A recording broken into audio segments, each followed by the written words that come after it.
Diplomatic measures are the first steps.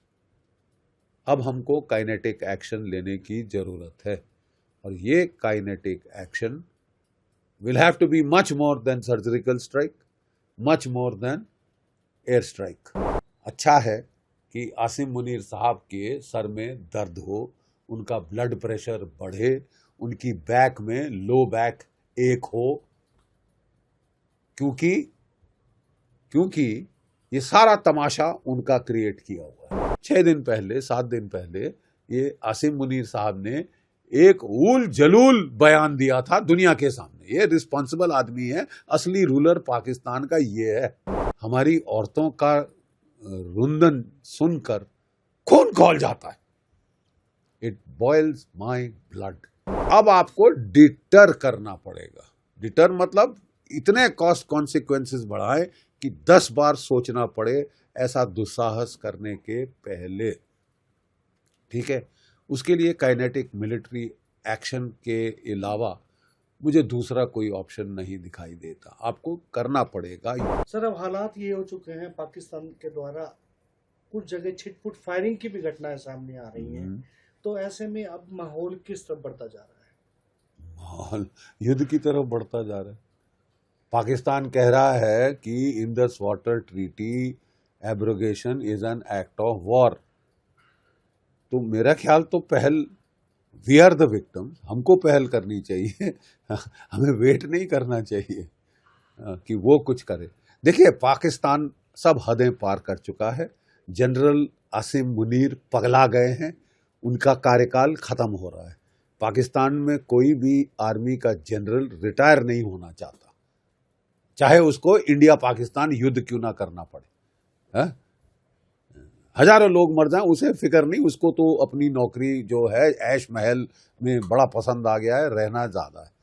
उसने 6 दिन पहले एक बड़ी बेवकूफ़ी की एक इडियोटिक स्पीच दी, जिसका कोई सर पैर समझ नहीं आया साहब। दुनिया भर में उस दर्जे पे, उस ओहदे पे एक न्यूक्लियर आर्म्ड कंट्री का जो आर्मी चीफ है, जो कि असली रहनुमा है, मैं बाकी सब तो मुखौटे वाले नाटकीय कठपुतलियां हैं। ठीक है, उसने पहले तो इमरान खान को आउट किया, एक इलेक्शन स्टील करी, जैसे कि 1971 में उन्होंने मुजीबुर रहमान को हटा के इलेक्शन स्टील करी थी। उस वक्त उनको कीमत चुकानी पड़ी, आधा देश खो दिया। ये दूसरी स्टोलन इलेक्शन का क्या अंजाम होगा वक्त ही बताएगा। लेकिन इस शख्स ने ही declared civilisational war against India कि हिंदू मुस्लिम, वो तो 7वीं सदी में दुनिया को लेकर जाना चाहता है। ठीक है, और उसके 6 दिन बाद ये जो उकसाऊ भड़काऊ स्पीच थी, बयान था, उसके 6 दिन बाद वो पहलगाम में कत्ल-ओ-गारत कर दिया साहब। कोई 28 हमारे बेचारे बेकसूर हिंदुस्तानी, जो वहां पे केवल क्या कसूर क्या था साहब कि वो ठंडी हवा खाने गए थे पहलगाम, वहां उन्होंने गोलियां खाई। हमारी औरतों का रुंदन सुनकर खून खौल जाता है। It boils my blood. बेटियां, बेचारी बच्चियां हमारी अपने पतियों की लाशों के पास बैठ के रो रही, उनके सामने मारा उनके पतियों को, और धर्म पूछ के मारा। कलमा पढ़ो, हिंदू हो, पतलून उतारो, वगैरह वगैरह। अरे साहब, ये कोई, इज दिस सिविलाइज्ड बिहेवियर? आप कौन सी सदी में जी रहे हैं? आप न्यूक्लियर आर्म पावर हैं, आप तो खतरा हैं पूरी दुनिया के लिए। आपके तो न्यूक्लियर डिफैंग करना पड़ेगा इस तरह। तो मुझे बहुत खुशी है कि हमारी सरकार ने भी बड़े सख्त कदम उठाए हैं, इंडस वाटर ट्रीटी एब्रोगेट कर दी है और छोटे माइनर स्टेप्स लिए हैं डिप्लोमेटिक, वो तो हर बार हो जाते हैं।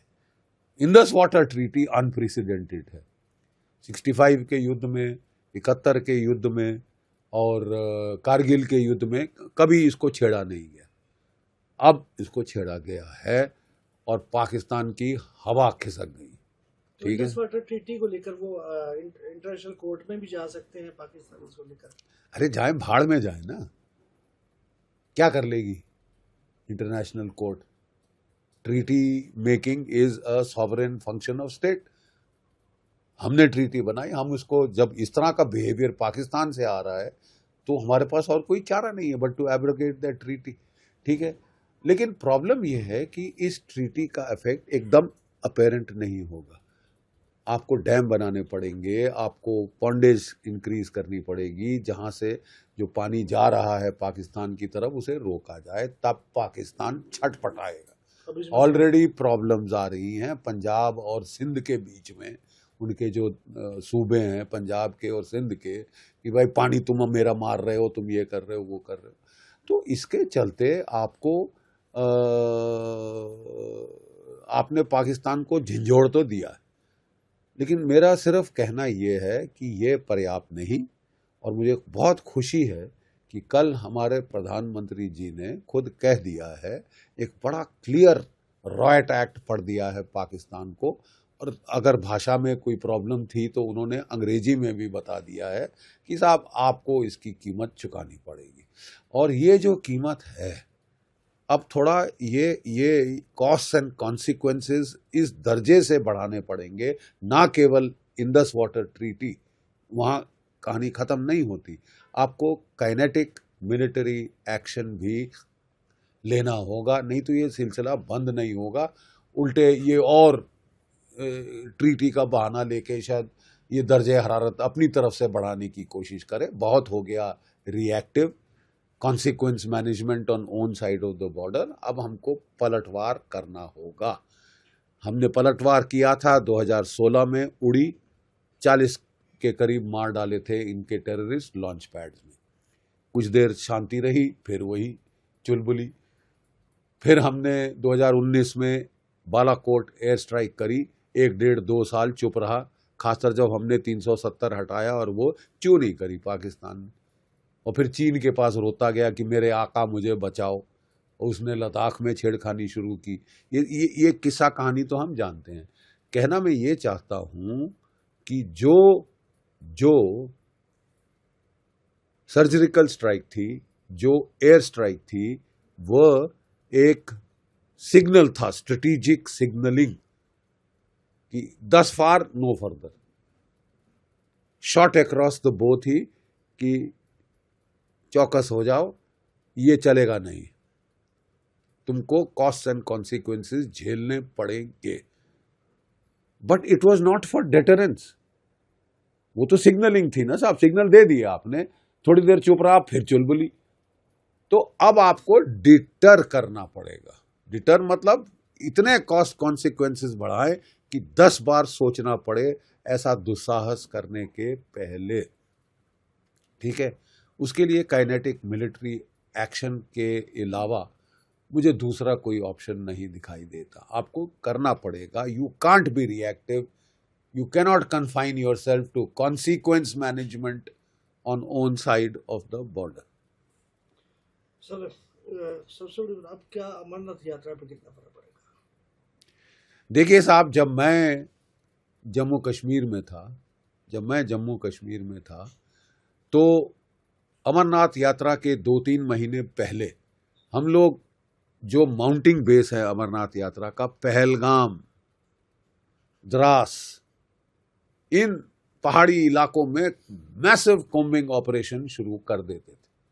ठीक है साहब, और जिनके चलते हम सैनिटाइज करते थे एरिया को कि यात्रा बिल्कुल सेफ जाए, शांतिपूर्वक तरीके में जाए। ठीक है, मेरे को बड़ी हैरानी है कि इस साल अप्रैल खत्म हो गया, अभी तक कुछ वहां पे नहीं हुआ। मेरा ख्याल वहां पे आप भारतवर्ष को बड़ा फेवर करेंगे अगर आप जो वहां के डीजीपी दिलबाग साहब थे उनको वापस लाए। उनके कार्यकाल में तो कोई तमाशा नहीं देखा हमने वैली के अंदर।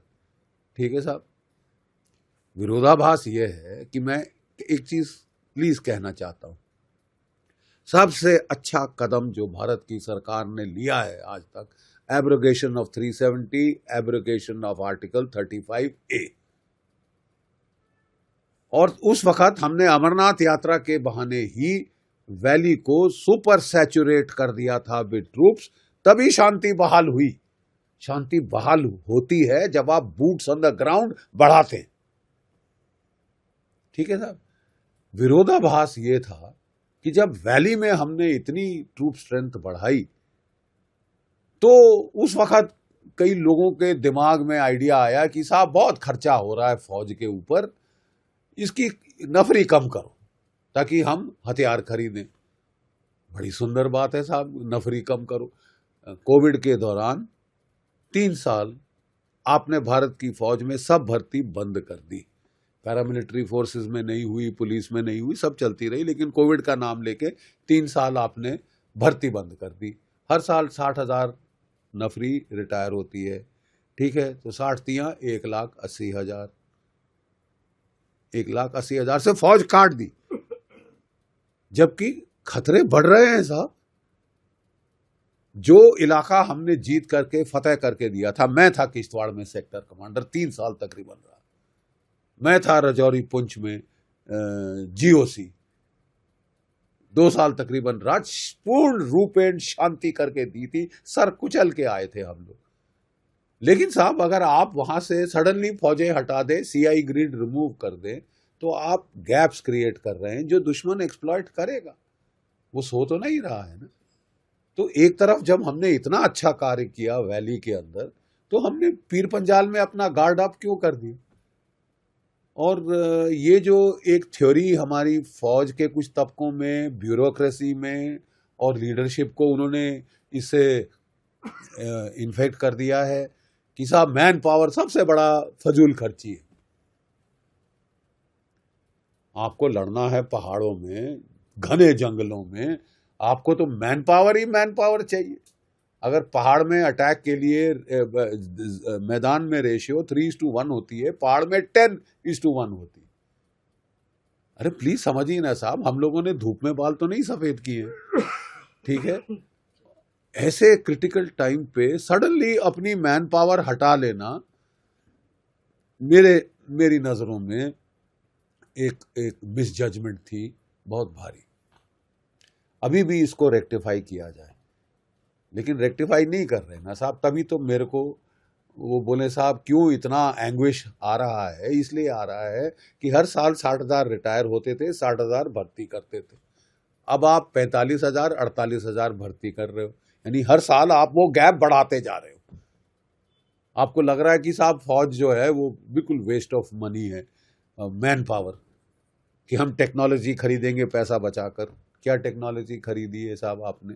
बहुत कुछ हो गया है, लेकिन बहुत कुछ करने को बाकी है। आपको डिफेंस बजट बढ़ाना होगा। It is less than 2%, it is less than 2%। जो देश युद्ध कर रहे हैं वो 4-5% तक जाना को मजबूर हो रहे, ठीक है। रशिया यूक्रेन वॉर में अगर एक लेसन आया है तो मैन पावर बहुत निहायत जरूरी है। कोई टेक्नोलॉजी मैन पावर को रिप्लेस नहीं कर सकती। अब डिफेंस बजट बढ़ाइए, क्योंकि खतरे बढ़ रहे हैं, ये खतरे बढ़ रहे हैं, लेकिन हम मैन पावर कम करेंगे, ये इसमें विरोधाभास है, इसमें खतरा है। मुझे पूर्ण विश्वास है कि अभी भी हमारी फौज, हमारी सरकार इस पे एक्शन लेगी। ये जो गैप्स आ रहे हैं उनको जल्द से जल्द कवर करेगी। हमारी सिक्योरिटी एनवायरनमेंट बद से बदतर होती जा रही है। पहले हम 2.5 फ्रंट वॉर सिचुएशन में थे, अब हम 3.5 फ्रंट वॉर सिचुएशन में हैं। चीन, पाकिस्तान, बांग्लादेश और आधा फ्रंट घर में छुपे गद्दारों का। इन सब से निपटने के लिए आपको मैन पावर बढ़ानी पड़ेगी, आपको weapons and equipment cutting edge लाने पड़ेंगे, आपको रफाल लाने पड़ेंगे, आपको 5th जनरेशन फाइटर लाने पड़ेंगे, आपको तेजस की स्पीड गति बढ़ानी पड़ेगी, आपको जो एटैक्स गन है, मीडियम भारी तोपें जो कि यूक्रेन में वॉर विनिंग फैक्टर साबित हुई है, वो लाने पड़ेंगे, ड्रोन्स लाने पड़ेंगे। आपको खर्चा बढ़ाना पड़ेगा। चीन का डिफेंस एक्सपेंडिचर आपसे 3 या 4 गुना ज्यादा है, और आपको ना केवल चीन से निपटना है, आपको चीन, पाकिस्तान, बांग्लादेश से निपटना है। तो आई थिंक हमको थोड़ा सा अर्जेंसी लानी पड़ेगी इन सारे मामलों में, नहीं तो हम खतरा मोल ले रहे हैं। आपके पास 1.4 अरब मैन पावर है, 50% भारतीय 26 वर्ष की आयु के नीचे हैं। अगर दुनिया में बड़ी आर्मी बनानी है, सबसे बड़ी आर्मी, चीन से बड़ी आर्मी भारतवर्ष बना सकता है। बढ़ाने के बजाय हम देख रहे हैं, हम तो काट रहे हैं साहब। ये बहुत विरोधाभास है, ये बहुत विरोधाभास है। इसको प्लीज रैशनलाइज करना पड़ेगा किसी को। और ये जो माइंडसेट है कि manpower is a waste of money, is a drain on our resources, ये बहुत गलत है। मैन पावर को आप नौकरी दे रहे हैं, मैन पावर को आप लोगों को नौकरी दे रहे हैं जो इस वक्त अर्जेंटली रिक्वायर्ड। मैं कुछ और चीजें कहना चाहता हूं साहब, अगर इजाजत हो तो मैं कुछ और चीजें कहना चाहता हूं कि हर साल हम ये अमरनाथ की यात्रा के पहले ये जो पहलगाम का इलाका, अनंतनाग का इलाका, जो माउंटिंग बेस हैं 2 पहलगाम और द्रास, ये जो सारे पहाड़ों में हम बहुत अपने कॉम्बिंग ऑपरेशंस बढ़ा देते थे। अप्रैल, मई, जून, इसमें ज़बरदस्त कॉम्बिंग ऑपरेशन पहाड़ों में किए जाते थे ताकि कोई खतरा ना रहे अमरनाथ के यात्रियों के ऊपर। अप्रैल खत्म हो गया है, पहलगाम खाली है। टूरिस्ट बढ़ रहे हैं, पहलगाम खाली है, क्यों? मेरा सुझाव है, हाथ जोड़कर विनती है, दिलबाग साहब जो थे DG police, he was a very good man. उसने कश्मीर को अच्छी तरह बाय द ब्रावोस पकड़ लिया। आप उनको वापस लाइए, क्योंकि जो और कोई सज्जन है उनका सोच है कि मैं अकेले सब कुछ कर लूंगा, लोन वुल्फ, लोन रेंजर, मुझे ना फौज की जरूरत है, मैं फौज को लड़ना सिखा दूंगा। अगर मतलब we need a team player like Dilbag, आप प्लीज उसको वापस लाइए, बहुत फर्क पड़ेगा। और मैं कहना चाहता हूं कि आर्मी की जो नफरी घट रही है उसको जल्दी से जल्द मेकअप करिए। एक बड़ा वेलकम स्टेप फौज ने लिया है, वो नई डिवीजन खड़ी कर रहे हैं। यूनिफॉर्म फोर्स को, जो कि रियासी में होता था, उधमपुर में होता था, डोडा यहाँ पे होता था, उसको उठा के लद्दाख ले गए थे हम उसको अब वापस लाएंगे, जल्द से जल्द लाइए। एक नई डिवीजन खड़ी हो रही है, इसका मतलब मैन पावर बढ़नी शुरू हो गई है। जल्दी करिए, टाइम नहीं है हमारे पास। जो हमने इंडस वाटर ट्रीटी को एब्रोगेट किया है, वो बहुत सख्त कदम है और पाकिस्तान हिल गया है। वो उसे एक्ट ऑफ वॉर बोल रहा है। तो अब हमको फॉलो थ्रू करना है।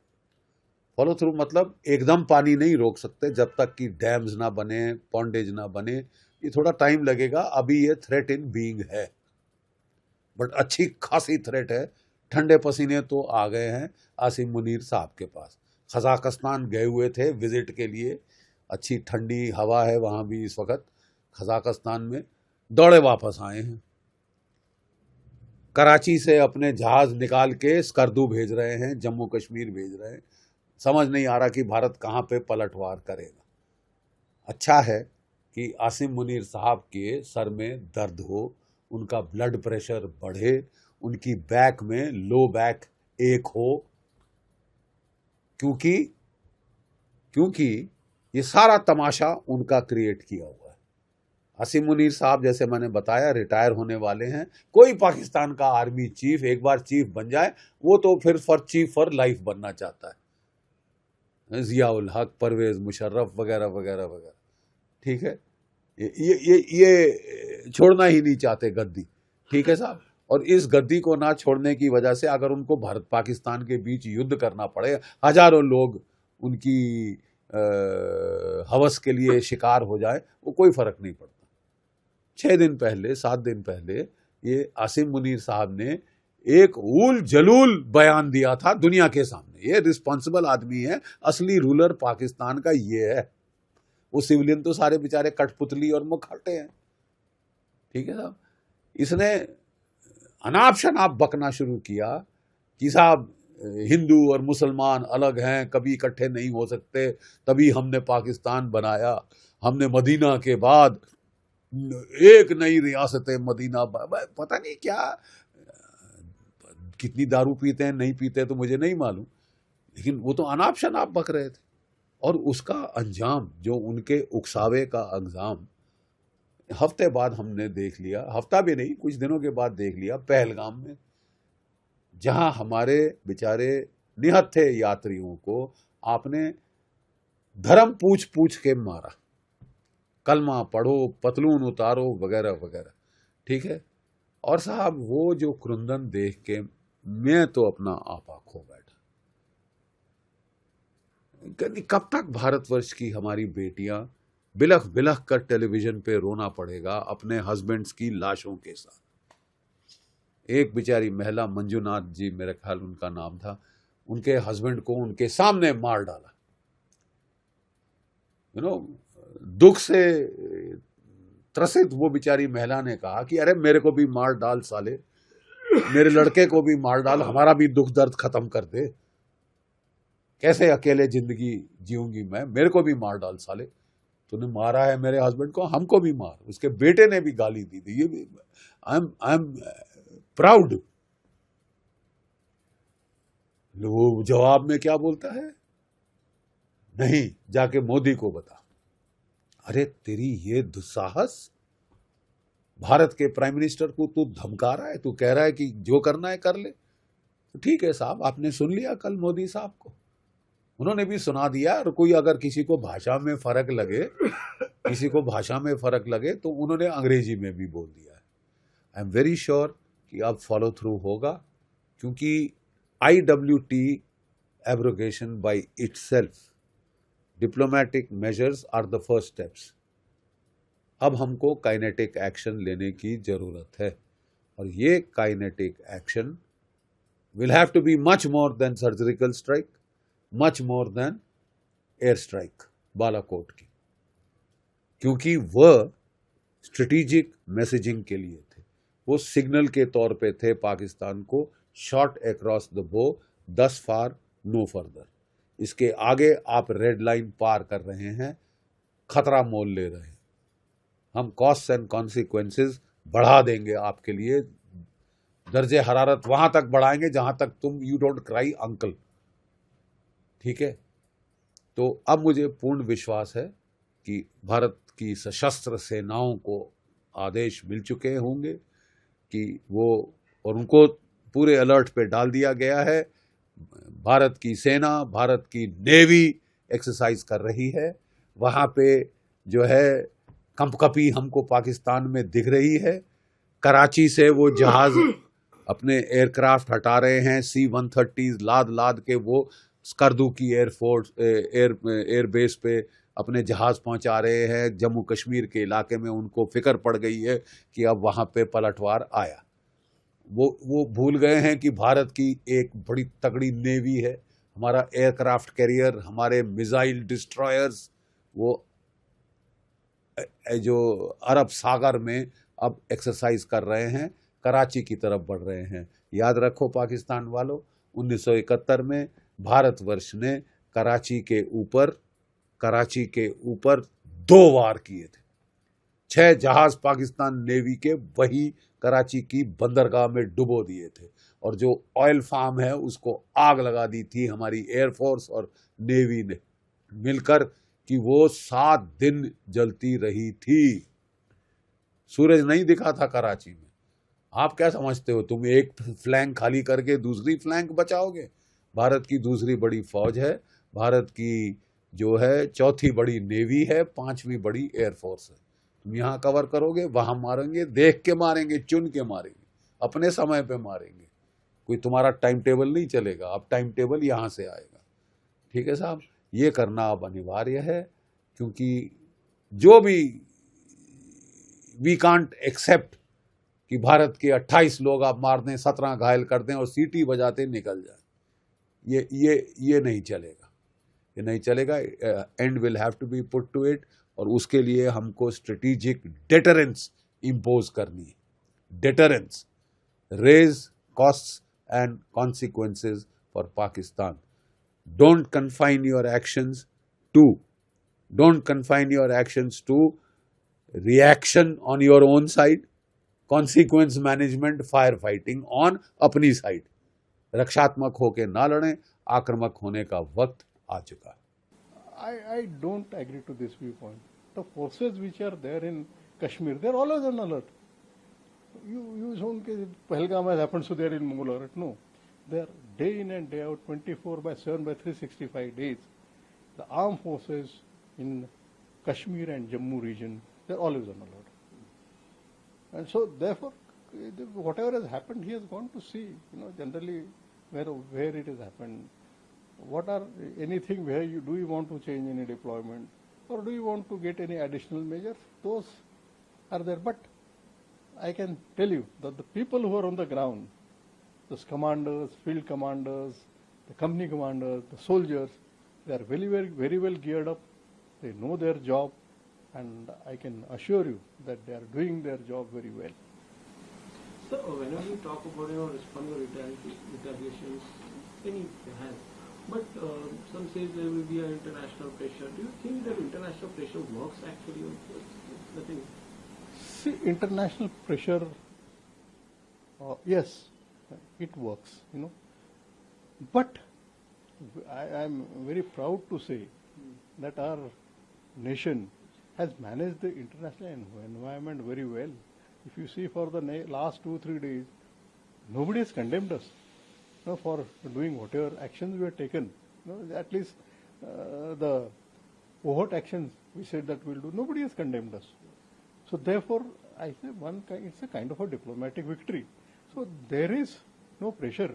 Even our ardent enemy China has not said anything against the actions we have taken.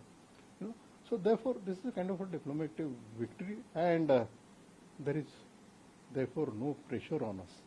Subsequently, what happens? I think again they will wargame the things. What are the pros? What are the cons for any action? And I'm sure they'll be able to manage the international pressure. So, sir, my last questions. After this happened, we've seen some ceasefire violations yesterday at the LOC, and some army has also destroyed houses of terrorists. The action actually started. See, firstly, I'll take your last statement first. That the houses of terrorists. It's like, it's today in the nation, it's a bulldozing actions or something, destruction houses. The house which was destroyed of a terrorist who was there in Tral is destroyed. I mean, I can't say as per the law or something it is there. But he is a terrorist. It is established the fact he was there. And therefore, immediate punishment, retribution is given. I think we just forget about the law. But I think it is called for. Now, if you say other actions on the line of control, see, there was a ceasefire in place. Now it was broken to an extent by these people. In fact, infiltration of the terrorists from Pakistan to our side itself is a breach of our treaty. So they have been breaching it at will.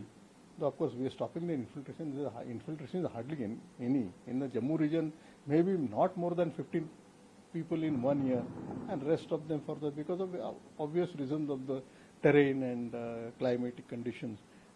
So therefore, there is not much, but they are doing it. And now firing across the LC, if they have opened up, LC, they have breached the agreement, they have not stood by the agreement, then of course we have to retaliate.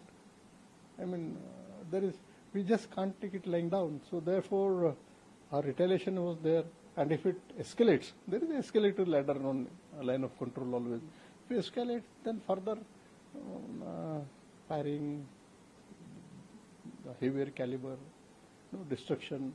But only thing I want to caution the Pakistan this side, in this kind of escalation across the LC, who suffer? Are the sufferers more than the forces of the civilians on both sides? So that they have to keep in mind.